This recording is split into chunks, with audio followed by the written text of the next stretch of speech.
Hi friends, welcome back my channel. ನಾನಿವತ್ತು mutton ಸುಕ್ಕ ಯಾವ ರೀತಿ ಮಾಡೋದು ಅಂತ ನಿಮ್ಮ ಜೊತೆ ಶೇರ್ ಮಾಡ್ಕೋತೀನಿ. ಬನ್ನಿ. ಮೊದಲಿಗೆ ಒಂದು ಬಾಣಲಿ ತೊಗೊಂಡಿದ್ದೀನಿ.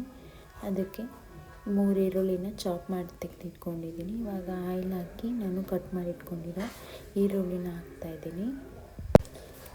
ಹಾಕಾದ್ಮೇಲೆ ಅದನ್ನು ಚೆನ್ನಾಗಿ ಫ್ರೈ ಮಾಡ್ಕೊಳ್ಳೋಣ. ಅದು ಚೆನ್ನಾಗಿ ಫ್ರೈ ಆದಮೇಲೆ ಅರಿಶಿನ ಪುಡಿ ಹಾಕ್ಕೊಂಡಿದ್ದೀನಿ.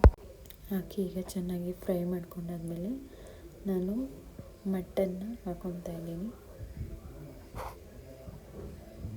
ಹಾಕ್ಕೊಂಡು ಇವಾಗ ಚೆನ್ನಾಗಿ ಮಿಕ್ಸ್ ಮಾಡ್ಕೊಳ್ಳೋಣ. ಈಗ ಮಿಕ್ಸ್ ಆದಮೇಲೆ ಒಂದು ಸ್ವಲ್ಪ ಸಾಂಬಾರು ಪುಡಿ, ಉಪ್ಪು ಹಾಕ್ಕೊಂಡು ಫ್ರೈ ಮಾಡ್ಕೊತಾ ಇದ್ದೀನಿ. ಅದೊಂದು ಸ್ವಲ್ಪ ನೀರೆಲ್ಲ ಬಿಟ್ಕೊಂಡಾದ್ಮೇಲೆ ನಾನಿಲ್ಲಿ ಶುಂಠಿ, ಬೆಳ್ಳುಳ್ಳಿ, ಸಾಂಬಾರು ಸೊಪ್ಪು, ಪುದೀನ ಸೊಪ್ಪು ಮತ್ತು ಈರುಳ್ಳಿ ಹಾಕಿ ಗ್ರೈಂಡ್ ಮಾಡಿ ಪೇಸ್ಟ್ ಮಾಡಿ ಇಟ್ಕೊಂಡಿದ್ದೀನಿ. ಅದನ್ನು ಹಾಕ್ಕೊತಾ ಇದ್ದೀನಿ. ಅದನ್ನು ಹಾಕ್ಕೊಂಡು ಇವಾಗ ಚೆನ್ನಾಗಿ ಫ್ರೈ ಮಾಡ್ಕೊಳ್ಳೋಣ. ಅದು ಫ್ರೈ ಆದಮೇಲೆ ಟೊಮೆಟೊನ ಸಪ್ರೇಟಾಗಿ ರುಬ್ಬಿ ಹಾಕ್ಕೊತಾ ಇದ್ದೀನಿ. ಟೊಮೆಟೊ 4ನ ಗ್ರೈಂಡ್ ಮಾಡಿ ಹಾಕ್ಕೊತಾ ಇದ್ದೀನಿ.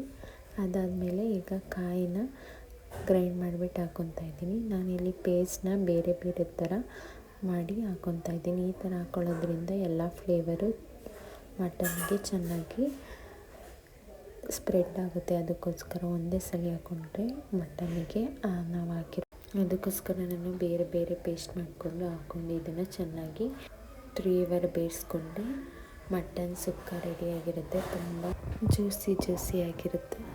ತುಂಬ ಸಿಂಪಲ್ಲಾಗಿದೆ. ನೀವು ಟ್ರೈ ಮಾಡಿ.